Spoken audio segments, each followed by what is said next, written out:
Welcome to the Legacy Podcast, guys. Today's guest is Colin McLelland. He is the owner of the page Words of Success on Instagram. If you guys haven't checked it out, be sure to definitely check that out. He's also got multiple online e-commerce businesses. He's involved in the oil and gas business, and he's recently also started his own YouTube vlogging channel. Welcome to the podcast, Colin. Thank you so much for taking the time out. Hi, man. Thanks for having me on. Glad to be here with you today. No problem, brother. So first things first, I wanted to get into your Instagram page because for me, that's the first thing that attracted me to actually reaching out to you. I've been following your page for a while. I just wanted to know the story behind that. Where did it actually come from, and what is Words of Success?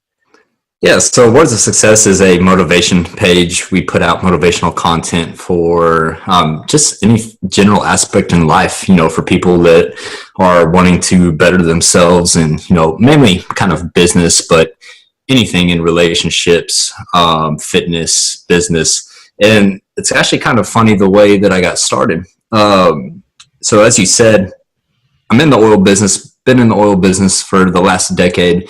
And I got started on Instagram because at first I was a consumer.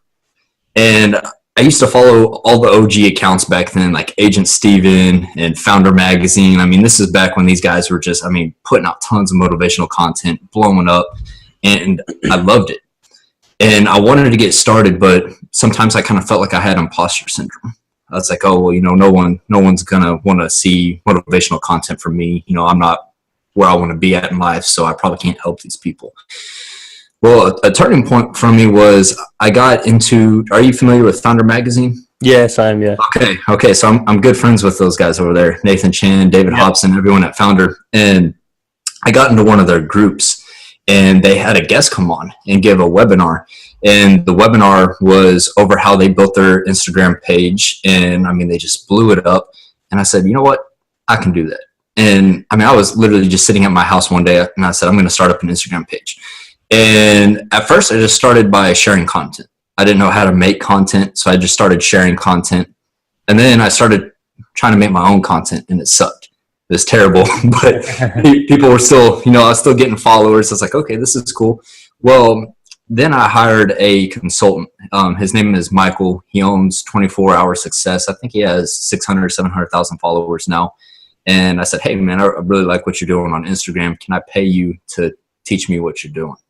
And so Michael took me under his wing, taught me how to make content like him. He introduced me to all kinds of people, one of them being Esco. Benny was a big part of me growing my Instagrams in the early days. And from there, I just started putting out a lot of content and networking and building relationships. And before you knew it, I was growing followers, and I think I just passed 300,000 today, actually. So there wasn't really a big story to it other than I just kind of got started one day, kind of dropped my excuses and just started putting out content and slowly getting better over time until I had processes put in place. Yeah. No, that's interesting, man, because one key thing you said there is about 24-hour success. You had a mentor there, and that's something that's something that I never took seriously until very recently, and realized that actually it makes a lot of sense. You go to school to learn from professors, from teachers who are years ahead of you. Yeah.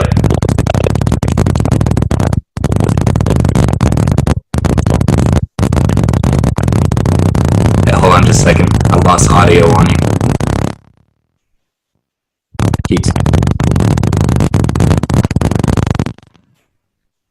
Every time you talk, it starts like I cannot hear your voice. Yeah, I lost you. Can you hear me? That's odd.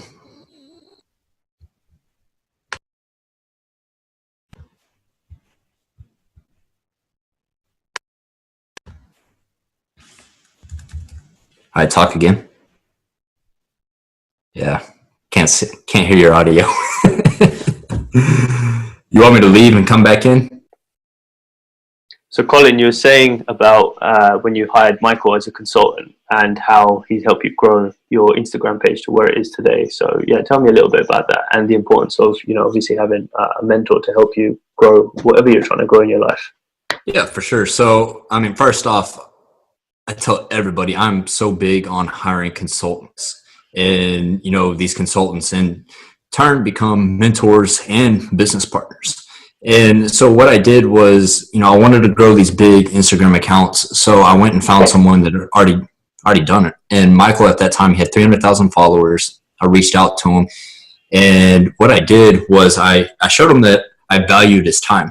I said, hey, I really like what you're doing. Can I pay you to teach me how to do what you're doing? I didn't say, hey, can you show me for free? I showed them that I was serious. I said, can I pay you? He's like, yeah, of course. Let's work something out. We hopped on a call. We really kicked it off. He cut me, a very respectable deal. And he essentially taught me how to create all my content, how to get in engagement groups. And that was massive, just where he plugged me in his network. And, I was a page that had 3,000 followers, and all of a sudden, I was in these engagement groups with pages that had 300, 500, anywhere up to 1 million followers. And I mean, that just helped skyrocket me. So, he taught me all the processes of building out a content schedule, and then got me just plugged into his network, which, I mean, that would have taken me who knows how much time to do it manually. So you find these mentors, these consultants, and they can really curb your learning time by just plugging you into what they're already doing, and you can find success a lot quicker. Yeah, most definitely. I've definitely found that in my own life as well. I mean, recently, earlier on this year, actually, when I decided to take the page a lot more seriously for myself and sort of turn it into a community, I've said this story before, but I literally made a decision on the train one day. I was traveling into the city of London, and I made the decision that, who's the one person I've been looking at for the last few years and I admire, and it was Joel Brown, addicted to success. And that I was like, this page I've been following since the beginning of time, when it first started. Love the content, and if I could get him to teach me.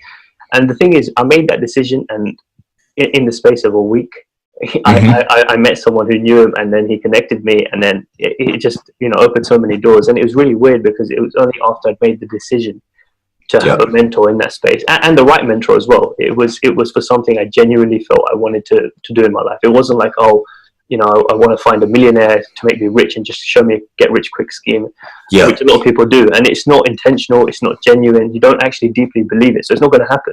But when go on. Yeah, you have to be very specific in who you're reaching out to and who you want to build relationships with. And that's the thing, is like, people be like, oh, I want to go find, someone that's worth 50 million and get them to mentor me. And that's not always the case. I mean, I look for people that are very good at a specific thing. They do just this one thing very good. And I go to them and say, hey, can you teach me how to do that? And it's funny, I've got business partners who, that's how it started. I reached out to them, and they taught me, and then they liked what I was doing, and they wanted to partner up with me on things. So it's funny how that relationship can evolve. Yeah, most definitely can. So just taking it back a little bit, I mean, what were you like as a person? Because your Instagram page, as far as it goes so far, it doesn't show who you are as a person. It's not to say it's a bad thing, but what I want to do with this, with talking to you right now, is strip away all of that. I mean, go back 5-10 years to the important years when you're actually building your character to where you are now. What was the sort of character that you had, and who did you have to become and evolve to be the person you are today with the mindset you have? Yeah, it's a deep question for me, because I believe that I've always been the person that I am, but I had to find my confidence before I could lead others. And it was a really big deal for me. Like we talked about a little earlier, was the imposter syndrome that I had before I started creating these Instagram accounts, because I always felt like I wasn't good enough to do this. People, wouldn't respect me. People wouldn't listen to me. And so I really had to work on my self-confidence, which it's kind of funny, because in private, I'm probably the most confident person that you can ever find. But on the outside, to others, I'm humble, and I just always had that hump to get over, to where I had to get over my fear of what other people would think of me. And once I did that, my life pretty much exploded. Once I claimed to the universe, look, this is who I am, accept it or leave it. and I started leading people, that's when everything changed for me. And I just built my confidence over time as I get more and more followers that reach out to me. And it's not the number of followers, it's the number of people that are just, you should see the messages that I get.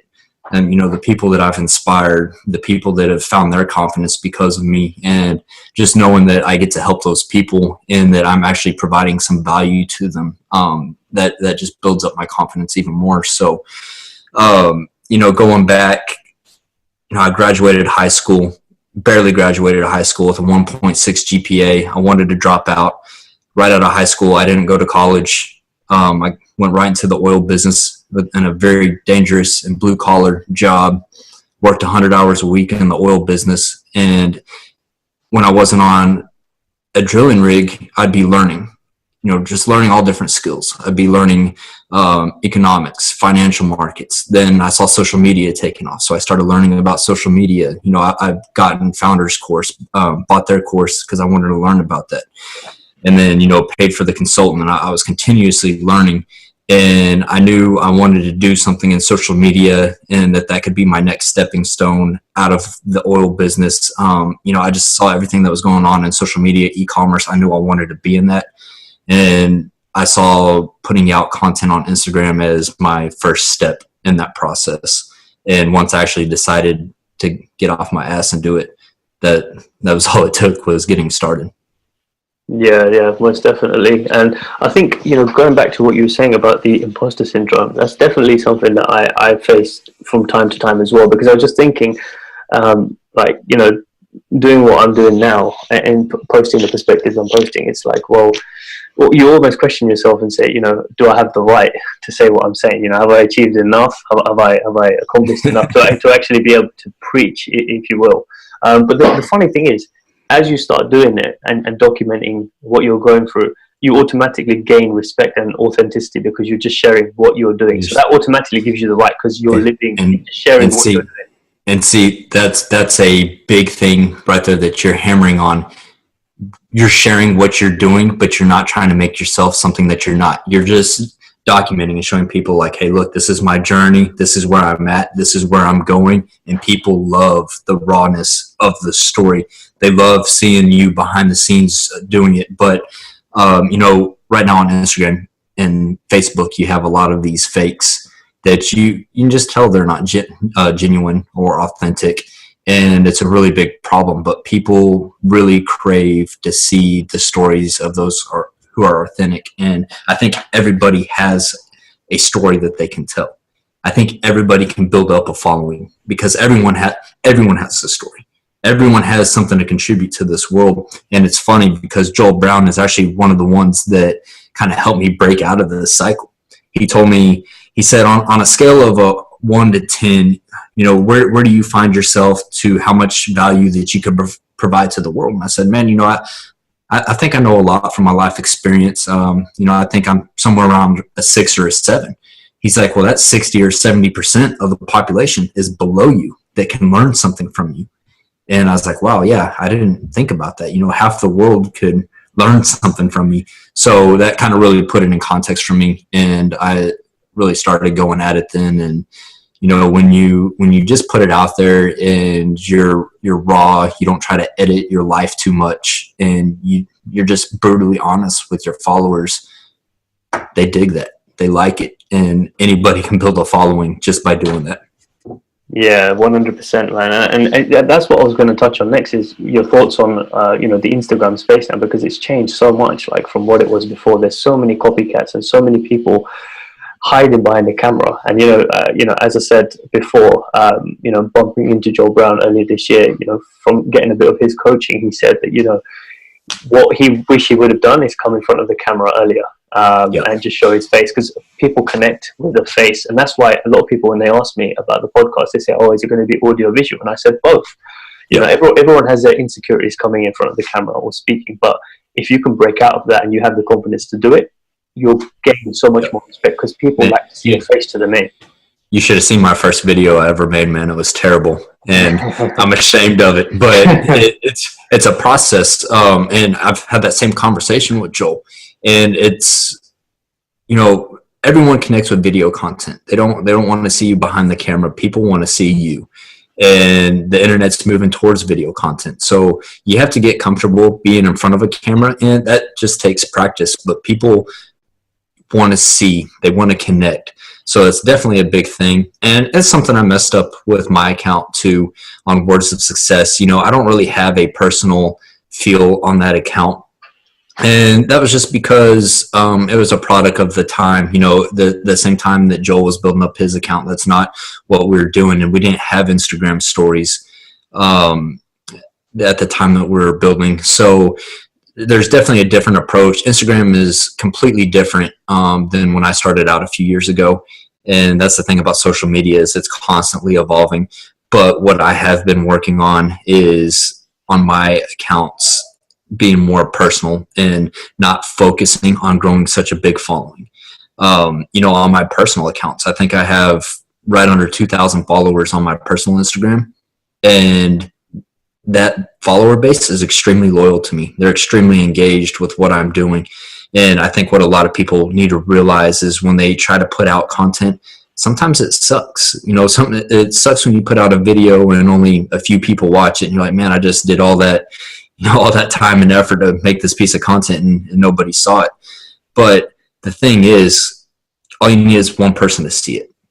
And too many people focus on building a big following, and it's not about that. I work with fitness influencers who have, you know, 300,000 to 1 million followers on their personal accounts, and they're not engaged with their audiences.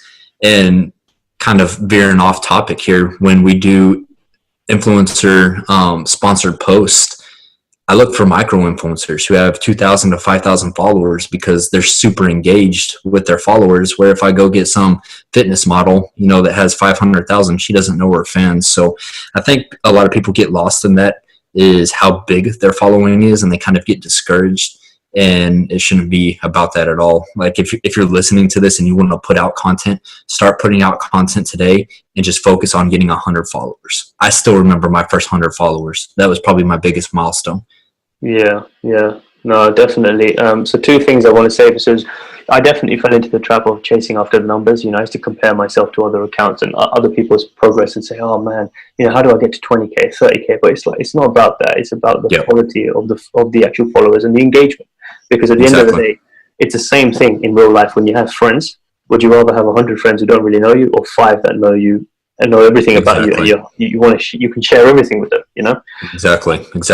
Yeah, it's about the depth of the following. You know, you have a depth and the width of a following. The width is the total number of followers. The depth is how engaged they are. And there's too many people focusing on the width of the following and not the depth. So that's definitely something that I hammer on, and it's hard not to get caught up into it. I mean, I'd be lying if I said I never got caught up in how many followers I have. You know, sometimes me and my wife get in a competition. You know, she's got, I think, 4,000 something followers on her personal account, and you know, she started way after me and blew past me. Yeah. You know, that's just how it is. But you know, sometimes I get caught up into it. But you know, you got to take a step back and realize what's actually important. Yeah. Definitely. And the other thing you mentioned was, you know, the example you gave of a person just sharing one video and, you know, being hurt by the fact that, oh, you know, no one's seen this video, you know, what's the point of me making it, put so much effort in? But the way you need to see it, and the way I try to see it, is it's momentum.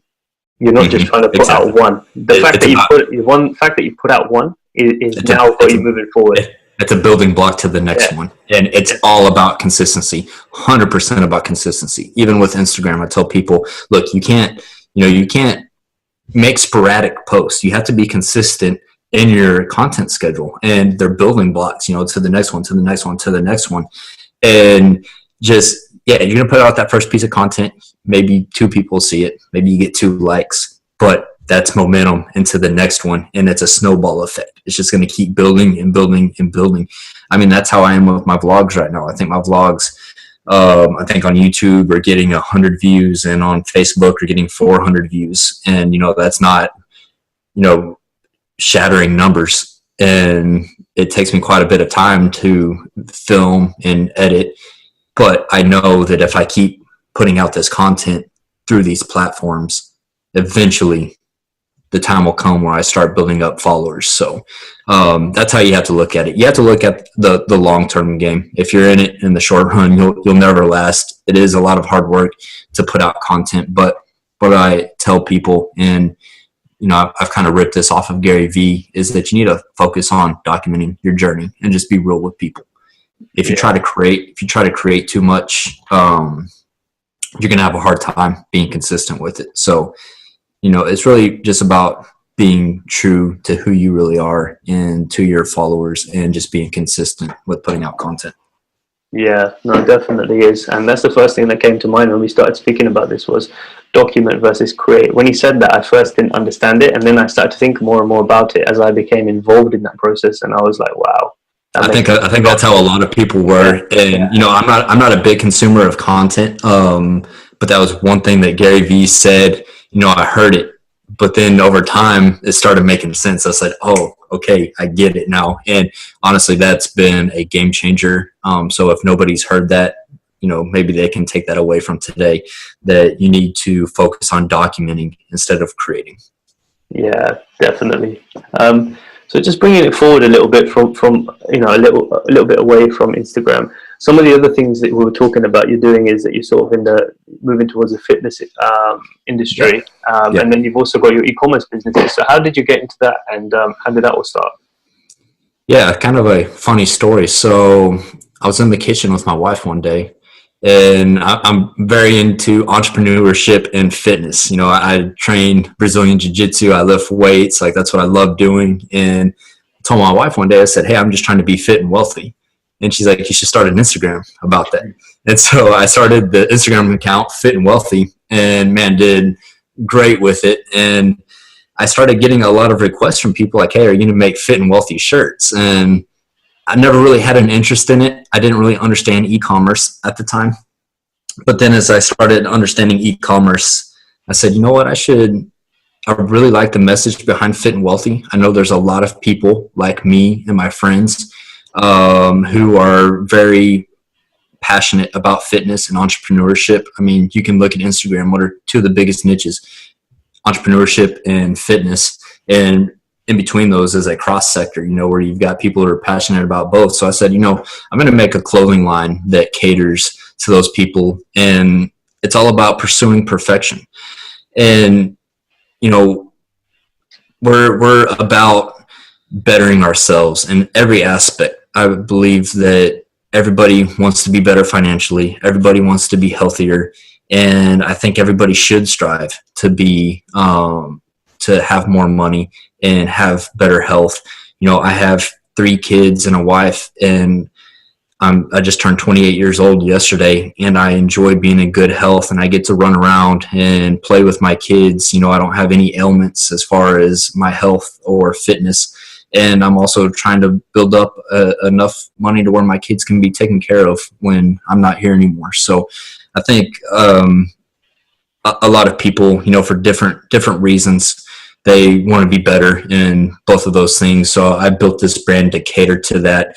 And we actually just we met with our manufacturers for that just a few weeks ago. So we're hoping to launch the clothing line in Q1 of 2018. So pretty excited about that.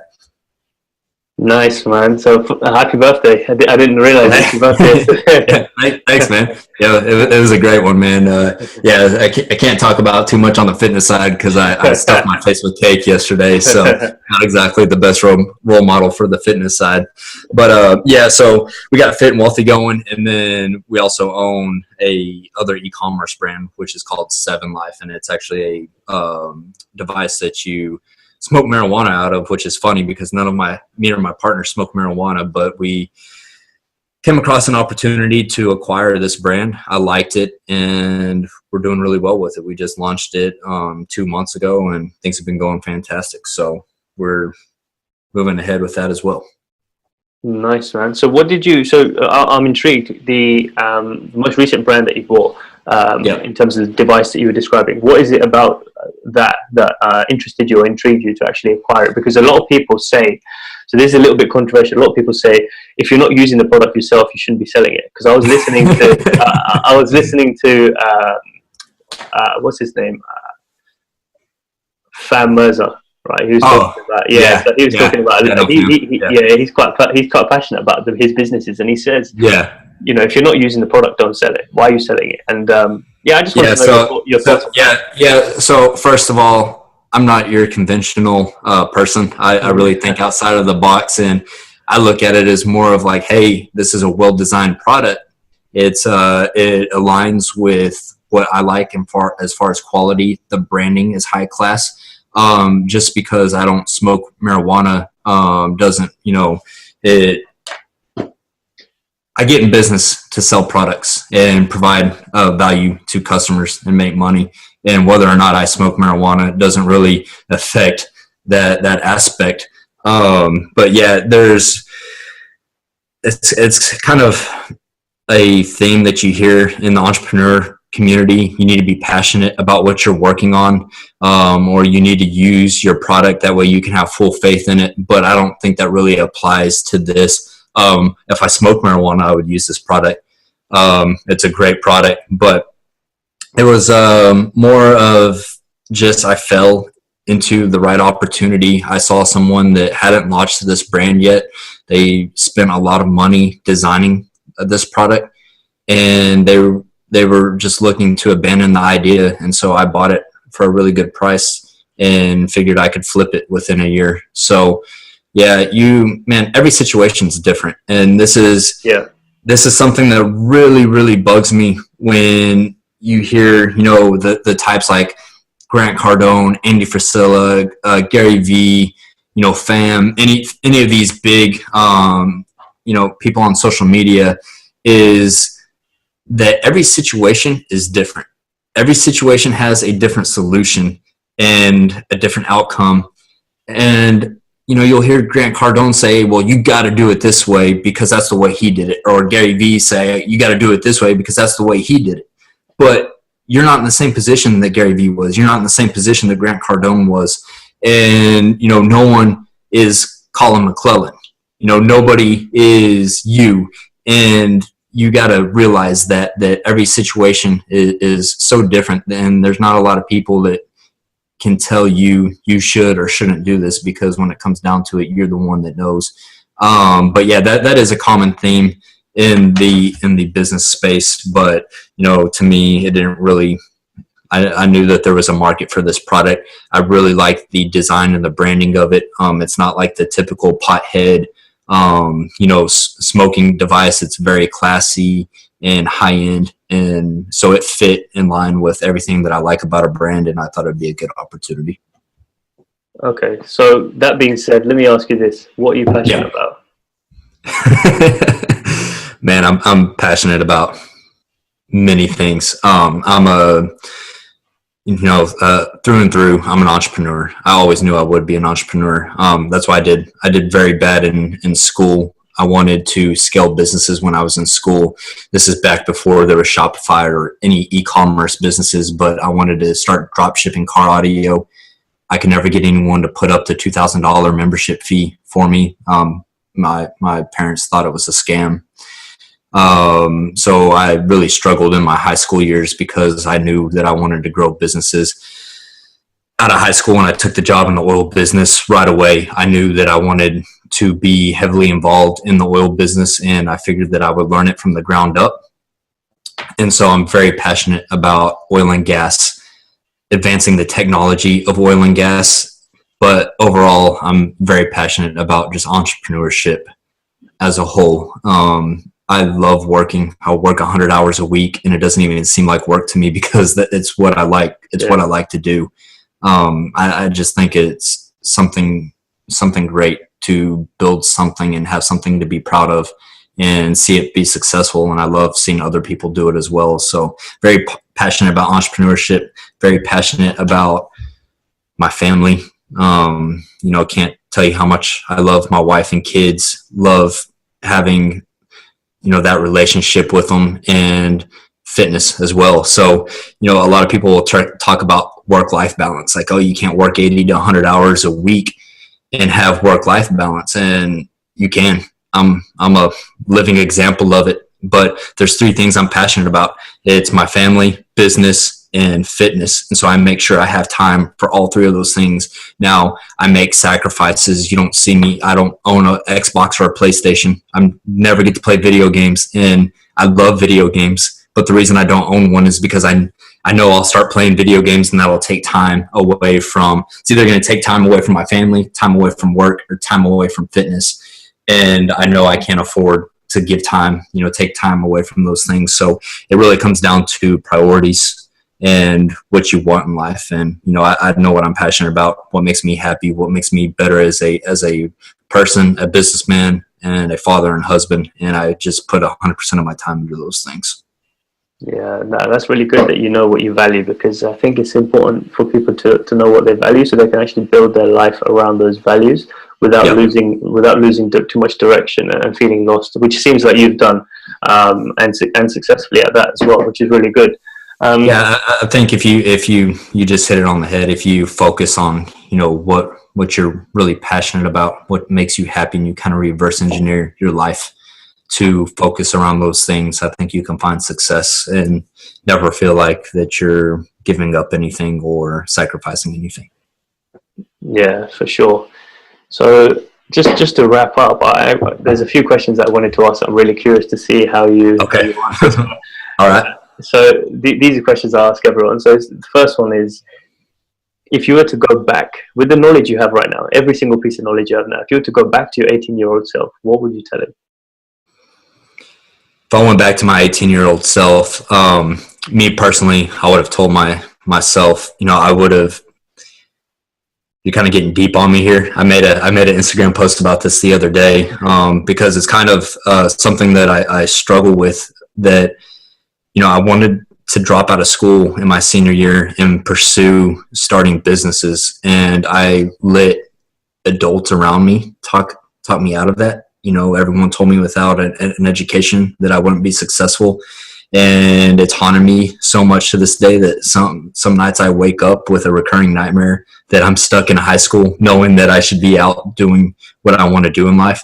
So if I was to go back and talk to myself 10 years ago, I would tell myself to have the confidence in what I believe and follow my own intuition and gut, and don't let anybody around me influence me.